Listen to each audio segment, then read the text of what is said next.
I'm going to tell you how to be a more positive person and how that one change can really affect your life and your overall health. And that video starts now.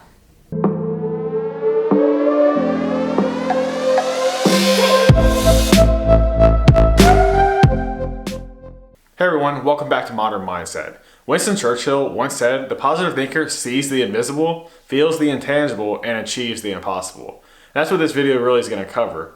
Whenever I first started collegiate sports, I never really realized how much work went into being a college football player. One way the coaches tried to build mental toughness was by forcing us to do PTHs. This was an exercise where we had to race and climb every stair of the stadium. The worst part was most of the time they didn't even tell us it was going to happen.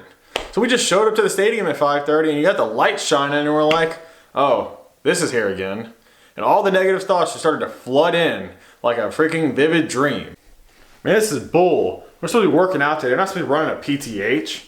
Maybe I'm just imagined it. Maybe the lights aren't even on. I'm going to check. Yeah, they're definitely on. They're already out there waiting for us. Maybe we'll just leave. Maybe they won't notice. I'm a short guy. They won't see me. Never mind. They're already waiting at the door. Take and roll. Damn. You know what? I'll just act sick, They can't tell if I have a temperature or not. I can just give them the thermometer. Hey, coach. I'm not feeling too hot. All right, son. So you're not feeling too hot. You can come back tomorrow and do it by yourself. Wait, by myself? Never mind, coach. I'm feeling a lot better. Y'all get the general idea. I'm no actor by any means, so give me a like for the effort. I've been doing this for the last 30 minutes, looking like a fool. Probably annoying my neighbors and stuff like that, but oh well. It was natural to have negative thoughts before PTH. I feel like 75 to 90% of the team had the same kind of doubts and the same kind of negative energy about PTHs. It was just literally the worst thing they can make us do. Or at least that's what most of the linemen at least felt like. I was 275 pounds at the time, and I was the lightest one. You had some of these guys who were 6'8", weighing 280 to 330 pounds, and for me, it killed my knees, and I'd feel it for a week later. I can only imagine how bad it was for them. I was truly defeated before ever taking a step on the stadium.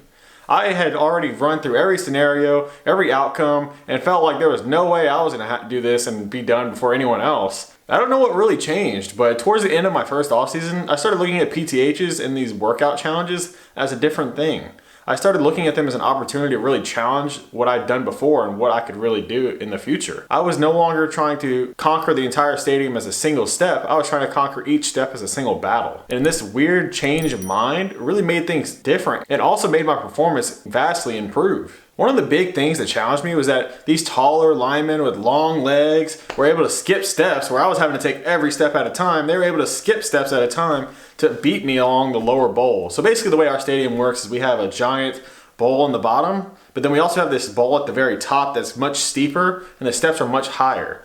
Well, what I found was that once I changed my mindset, I noticed that I couldn't beat these people in the lower bowl. They were always going to be able to skip steps whenever I was forced to take each step by themselves. But what I noticed was that I was able to actually beat everyone in the upper bowl by pushing the pace where other people just struggled and couldn't do it. And the funny thing is, I was actually one of the people who also subscribed to the fact that the upper deck was the worst part. And I used to always think it was the most daunting task. But by changing my mindset around it, I actually found that that was the thing that allowed me to catch up to everybody. I was able to push the pace and make up the ground that I had lost on the lower deck. And I ended up finding myself at the top of the ranks in all the PTHs following that. There are some days where I feel like football really wasn't worth it. I could have done a lot more academically and also professionally. But these times really did change the way I looked at the world and the way I'm able to actually conquer things now. A positive attitude can really change any experience. There are a few things I try to do when it comes to being more positive. One is trying to reframe negative thoughts into more positive ones. Finding opportunities through struggle is not something that's easy,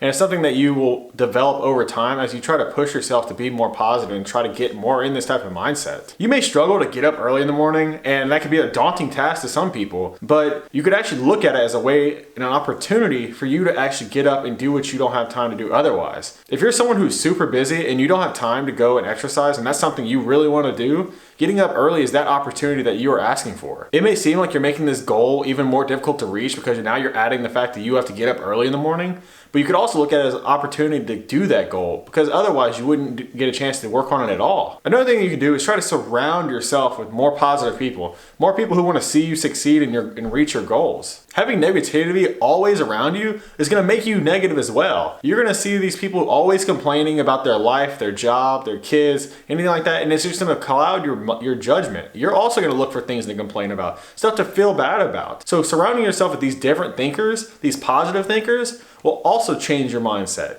These people don't make excuses for not reaching their goals. These people don't make excuses for not getting up in the morning.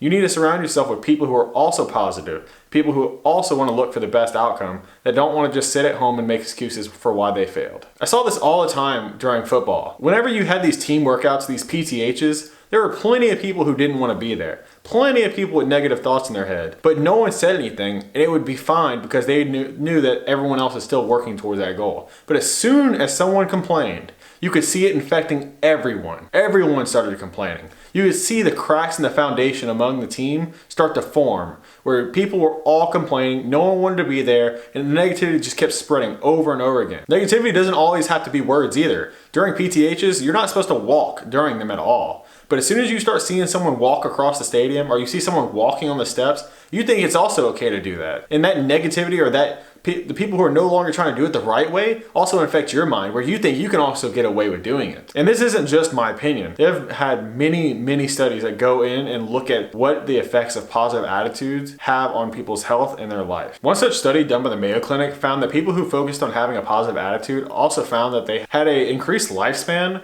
lower levels of depression, lower levels of distress, greater resistance to the common cold, and better cardiovascular health. With social media and negativity being common around us, it's really hard to find things to be positive about. But by pushing ourselves to be a little bit better every day, we can start to build the skills needed to cope and thrive during these hardships and stressful times. We should only focus on the things we can change, and we have to learn to accept the things we cannot. Thank you for watching the video, and see you next week on Modern Mindset.